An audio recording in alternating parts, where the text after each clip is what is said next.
Hello everyone, welcome to my YouTube channel Shiksha Diksha. तो चलिए शुरू करते हैं आज की अपनी वीडियो। तो आज की वीडियो स्टार्ट करने से पहले एक बहुत ही इंपॉर्टेंट न्यूज़, जो भी लोग अनअकैडमी में एनटीए यूजीसी नेट की तैयारी कर रहे हैं उनके लिए बता दें कि अनअकैडमी आप लोगों के लिए अनअकैडमी एक्सेलरेट लेकर के आया है, जिसमें आपको 100% स्कॉलरशिप जीतने के चांसेस हैं एनटीए यूजीसी नेट के लिए। तो ये टेस्ट आपका 28 मार्च को होगा 4 to 5 PM पे, और इसमें हिस्ट्री के 50 क्वेश्चन आपसे पूछे जाएंगे। इसमें आप रैंक 1 से लेकर रैंक 150 तक भी आते हैं तो भी आपको सब्सक्रिप्शन पे स्कॉलरशिप मिलेगी। अगर रैंक फर्स्ट से सेकंड तक आते तो 100% स्कॉलरशिप है। इसके अलावा स्कॉलरशिप और भी रैंक्स पे आपको मिलती हैं, तो जल्दी से एनरोल कीजिए, डिस्क्रिप्शन में लिंक अवेलेबल है। साथ में बहुत सारे क्रैश कोर्स के बैचेस चल रहे हैं अनअकैडमी पे, जैसे पेपर 1 और इन्वायरमेंटल साइंसेस के लिए बैच आया है जो कि आपकी 24 मार्च से शुरू है। ये क्रैश कोर्स के बैच की लिंक भी आपको डिस्क्रिप्शन में मिल जाएगी। ऐसे ही आपका हिस्ट्री का क्रैश कोर्स बैच स्टार्ट हुआ है, ये भी आपका 24 मार्च से क्रैश कोर्स बैच स्टार्ट हुआ है। इसकी भी डिस्क्रिप्शन में लिंक अवेलेबल है, आप जाके ज्वाइन कर सकते हो। साथ में आप देख सकते हो कि टॉप क्लासेस लगती है इंडिया के best NTA UGC net expert से। तो गाइज लेट मत कीजिए, जल्दी से सब्सक्रिप्शन लीजिए, ज्वाइन कीजिए, और डिस्क्रिप्शन में सारी लिंक्स अवेलेबल है। आपको मेरा रेफरल कोड यूज़ करना है शिक्षा 10 और आप सब्सक्रिप्शन ले सकते हैं। और आप प्लस या आइकॉनिक का भी सब्सक्रिप्शन अपने अकॉर्डिंग ले सकते हैं। जैसे बैचेस के अलावा अगर आप नॉर्मल सब्सक्रिप्शन लेना चाहते हैं तो भी आप शिक्षा 10 कोड यूज़ करके ले सकते हैं। तो आपको मेरा रेफरल कोड यूज़ करना है शिक्षा 10। तो चलिए बढ़ते हैं अपने आज की वीडियो की तरफ। Hello friends, welcome to our YouTube channel. आज के हमारी वीडियो में हम जो ज्योग्राफी से रिलेटेड इंपॉर्टेंट क्वेश्चन हैं नेक्स्ट वीडियो है वो कवर करेंगे। तो शुरू करते हैं वीडियो। पहला क्वेश्चन है, भारत के किस राज्य में सबसे लंबी समुद्री तट है? इम्पॉर्टेंट है, पहले कई बार पूछा जा चुका है। आपको पता होगा वनडे एग्जाम से, एसएससी वगैरह के एग्जाम से काफ़ी बार क्वेश्चन आ चुका है कि भारत के किस राज्य में सबसे लंबी समुद्री तट है। तो केरल, तमिलनाडु, महाराष्ट्र, गुजरात। इजी क्वेश्चन है, क्या हो जाएगा आंसर हमारा? गुजरात में सबसे लंबा समुद्री तट है। अगला क्वेश्चन है, पृथ्वी की अपने कक्ष में सूर्य की अधिकतम दूरी को कहते हैं?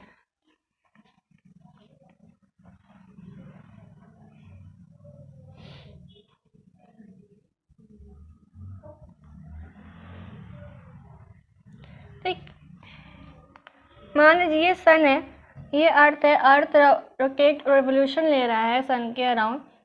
तो यहाँ पे पूछा है हमसे कि अधिकतम दूरी को कहते हैं, तो यहाँ से यहाँ तक जो दूरी होगी ये क्या हो जाएगी? पृथ्वी से सन की मैक्सिमम हो जाएगी। और जब मान लीजिए जब अर्थ इधर आएगा तो ये कौन सी हो जाएगी? Minimum distance. ठीक, तो वही क्वेश्चन पूछा है कि पृथ्वी के अपने कक्ष में सूर्य से अधिकतम दूरी, मैक्सिमम हमसे पूछिए। तो ऑप्शन के अकॉर्डिंग ऑप्शन है हमारे पास अपसौर यानी एपिहीलियन, अपभू यानी अपोजी, अपसौर उपसौर यानी पेरिहीलियन, या उपभू यानी पेरिजी। तो क्या आंसर हो जाएगा हमारा कि पृथ्वी के अपने कक्ष में सूर्य से अधिकतम दूरी पूछिए, मैक्सिमम डिस्टेंस पूछिए, तो क्या हो जाएगा? अपसौर यानी एपिहीलियन। ठीक, डेट क्या होती है इसकी? 4 जुलाई। कौन सी डेट को पृथ्वी सूर्य से सबसे अधिकतम दूरी पर होती है, मैक्सिमम दूरी पर होती है? तो 4 जुलाई को होती है। और उस कंडीशन या सिचुएशन को क्या कहते हैं? एपिहीलियन यानी अपसौर। ठीक, यानी ये जो मैक्सिमम डिस्टेंस है ये हो जाएगा एपिहीलियन यानी अपसौर। अगर न्यूनतम दूरी के लिए पूछेगा कि पृथ्वी के अपने कक्ष में सूर्य से न्यूनतम दूरी, तो आंसर क्या हो जाएगा हमारा? पेरिहीलियन। न्यूनतम में पेरिहीलियन।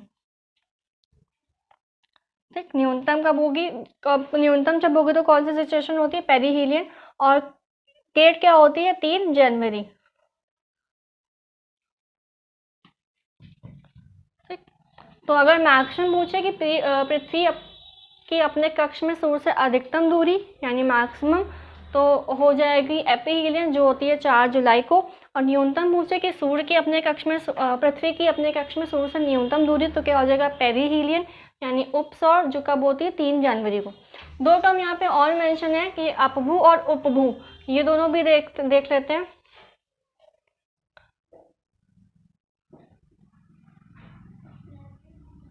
अपभू क्या होता है? जब पृथ्वी और चंद्रमा के बीच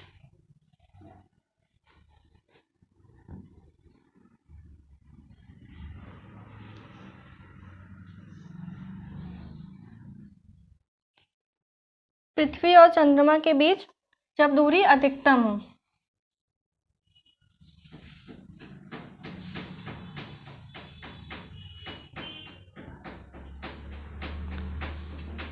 ठीक, और दूसरा टर्म क्या था, उपभू।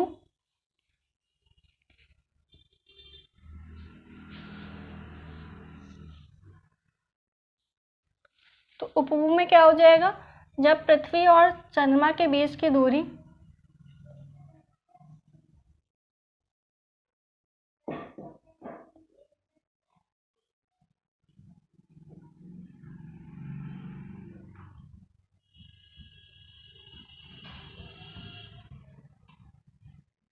के बीच दूरी जब न्यूनतम हो।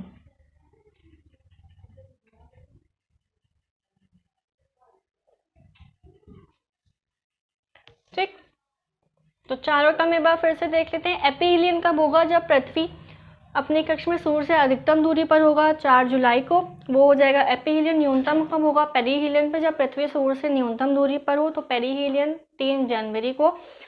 और दूसरे टर्म थे अपभू। अपभू क्या हो जाएगा, जब पृथ्वी और चंद्रमा के बीच की दूरी अधिकतम हो। और उपभू कब हो जाएगा, जब पृथ्वी और चंद्रमा के बीच की दूरी न्यूनतम हो। ठीक है, ये चारों टर्म्स हमने यहाँ पे देख लिया। अभी फिलहाल जो क्वेश्चन था हमारा कि पृथ्वी और सूर्य के बीच जब अधिकतम दूरी होती है तो उसको क्या कहते हैं, एपीहीलियन यानी अपसौर।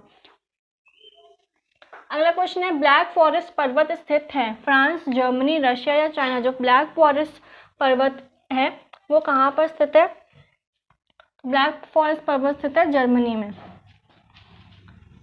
नेक्स्ट क्वेश्चन है, किस दिनांक को उत्तरी ध्रुव के सूर्य की ओर झुके होने के कारण कर्क रेखा पर सूर्य की किरणें सीधी पड़ती हैं। इंपॉर्टेंट क्वेश्चन है, कर्क रेखा पूछा है। कर्क रेखा पर सूर्य की किरणें सीधी पड़ती हैं कब, 21 जून, 23 सितंबर, 21 मार्च या 22 दिसंबर। तो क्या हो जाएगा हमारा आंसर, 21 जून को उत्तरी ध्रुव के सूर्य की ओर झुके होने के कारण कर्क रेखा पर सूर्य की जो किरणें वो सीधी पड़ती हैं। और अगर बोले कि मकर रेखा पर, तो वो कब होता है, 22 दिसंबर को।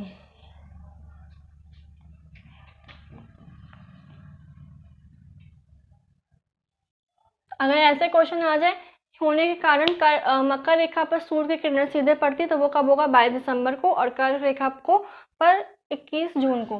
भारत के निम्नलिखित राज्यों के समूह में से कौन सा समूह पाकिस्तान से सीमा बनाता है। पाकिस्तान से बोला कि कौन कौन से जो राज्य हैं वो बाउंड्री बनाते हैं, क्वेश्चन आ जाता है।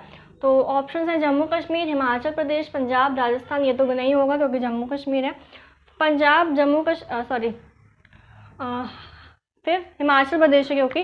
सेकंड ऑप्शन है पंजाब, जम्मू कश्मीर, राजस्थान तथा गुजरात। तो यही हमारा आंसर हो जाएगा कि पंजाब, जम्मू कश्मीर, राजस्थान तथा गुजरात जो राज्य है वो पाकिस्तान से सीमा बनाते हैं। निम्नलिखित में से कौन सा कथन सत्य है। 3 हमको स्टेटमेंट दिए, हमें बताना है कि इनमें से कौन कौन से जो स्टेटमेंट है वो सत्य है।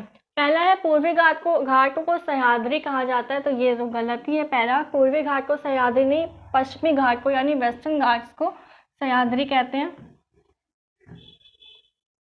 वेस्टर्न घाट्स को सह्याद्री कहा जाता है। डोडा बेटा दक्षिण भारत की दूसरी सर्वोच्च चोटी, ये ठीक है डोडा बेटा। तो फर्स्ट कौन सी होती है हमारी, अनाईमुडी।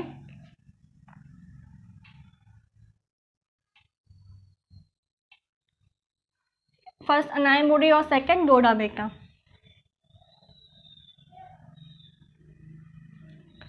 दक्षिण भारत की दूसरी सबसे सर्वोच्च चोटी डोडा बेटा और पहली अनाईमुडी, ये सही है। थर्ड स्टेटमेंट है कार्डमम पहाड़ियों को इलायची पहाड़ी भी कहा जाता है, ये भी सही हो जाएगा। तो हमारा आंसर क्या हो जाएगा, सेकंड और थर्ड ऑप्शन यानी बी सही हो जाएगा कि डोडा बेटा दक्षिण भारत की दूसरी सर्वोच्च चोटी, पहली अनाईमुडी और कार्डमम पहाड़ियों को इलायची पहाड़ी भी कहा जाता है। फर्स्ट था वो गलत हो जाएगा कि पूर्वी घाट को सह्याद्री कहा जाता है, पूर्वी नहीं पश्चिमी घाट यानी वेस्टर्न घाट्स को सह्याद्री कहा जाता है। ब्रह्मपुत्र नदी की सहायक नदी है। सहायक नदियाँ पूछी जाती है तो यहाँ ब्रह्मपुत्र नदी की पूछी है अकॉर्डिंग टू ऑप्शन। तो ऑप्शन है श्योक, मानस, रावी या कोसी। तो कौन सी हो जाएगी, मानस हो जाएगी यहाँ पे ऑप्शन के अकॉर्डिंग कि ब्रह्मपुत्र की सहायक नदी कौन सी है, मानस। हैदराबाद किस नदी तट पर स्थित है, कावेरी, कृष्णा, तुंगभद्रा या मूसी। ये मूसी होगा कि हैदराबाद किस नदी तट पर स्थित है, तो कावेरी पर, कृष्णा पर, तुंगभद्रा पर या मूसी पर। तो हैदराबाद मूसी नदी के तट पर स्थित है। नेक्स्ट है जब पृथ्वी और चंद्रमा के बीच की दूरी न्यूनतम है तब उस स्थिति को कहा जाता है। अभी हमने डिस्कस किया था चारों टर्म एपीहीलियन, पेरीहीलियन और अपोजी और पेरिजी। तो वही क्वेश्चन है अपोजी और पेरिजी से कि जब पृथ्वी और चंद्रमा के बीच की दूरी न्यूनतम हो, न्यूनतम बोला है, हमने क्या पढ़ा था, जब अधिकतम हो,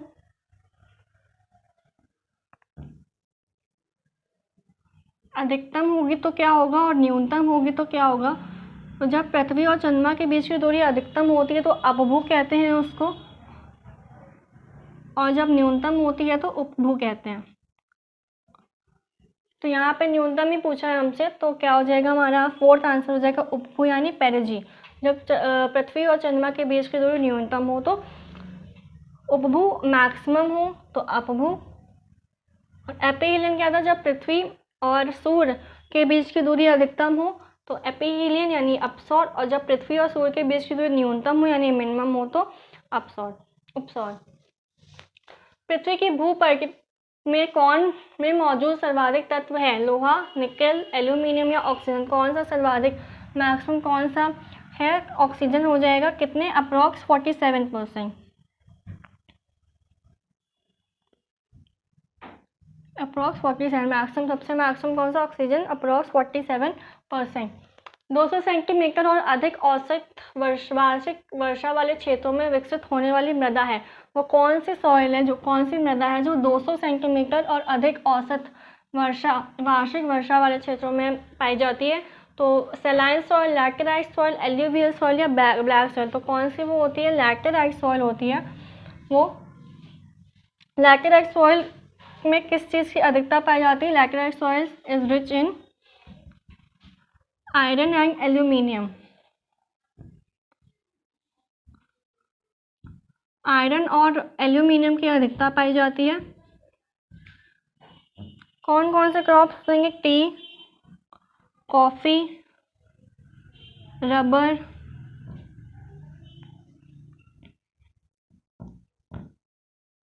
एक्सेट्रा, ये कुछ हो जाएंगे। तो लैटेराइट सॉइल के क्रॉप्स हो जाएंगे टी, कॉफ़ी, रबर इत्यादि। तो कौन सी वो सॉइल है जो 200 सेंटीमीटर अधिक औसत वार्षिक वर्षा वाले क्षेत्र में पाई जाती है या विकसित होती है, तो लैटेराइट सॉइल। और लैटेराइट सॉइल में किन किन तत्वों की अधिकता होती है, आयरन और एल्यूमिनियम की। सार्गेसो सागर किस महासागर का भाग है, Atlantic ocean, Pacific ocean, Indian ocean या आर्कटिक ओशन। सार्गेसो सागर किस महासागर का भाग हो जाएगा, अटलांटिक ओशन का। अगला है, निम्नलिखित भारत की नदियों में कौन कर्क रेखा को 2 बार पार करती है, कर्क रेखा को 2 बार पार करती है अकॉर्डिंग टू ऑप्शन, माही, चंबल, नर्मदा या महानदी। तो कौन सी वो नदी हो जाएगी जो कर्क रेखा को 2 बार पार करती है, कौन सी, माही नदी हो जाएगी जो कर्क रेखा को 2 बार पार करती है। वन अनुसंधान संस्थान स्थित है, वन इजीएस्ट क्वेश्चन है, जहाँ पे वन आता है हमारे दिमाग में सबसे पहले आता है कौन सा आंसर, देहरादून। तो वन अनुसंधान संस्थान कहाँ स्थित है, देहरादून में स्थित है।